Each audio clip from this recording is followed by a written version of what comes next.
Miten tällaiset spraypullot lajitellaan? Ja niiden lajitteluhan onkin tosi tärkeää, koska ne aiheuttaa tuolla vaaratilanteita, jos ne on lajiteltu väärään paikkaan.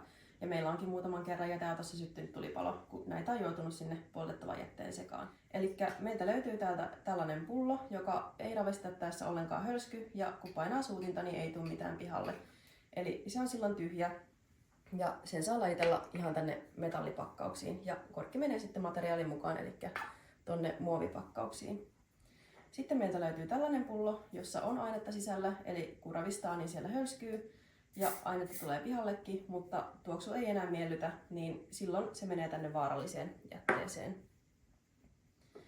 Sitten meiltä löytyy tällainen pullo, jossa on myös ainetta sisällä, mutta mitään ei tule pihalle, kun painaa, eli suutin on hajonnut, niin silloin se menee myös tänne vaaralliseen jätteeseen. Sitten löytyy vielä tällainen pullo, eli kun ravistaa, niin kuuluu ääntä, mutta kun painaa suutinta, niin ei tule mitään enää pihalle. Eli se on silloin tyhjä, siellä ei ole enää ainetta jäljellä. Se menee silloin metallipakkauksiin ja korkki menee taas tänne muovipakkauksiin. Ja näiden lajitteluhan on tärkeää sekä kierrätyksen kannalta että ihan myös turvallisuuskysymys.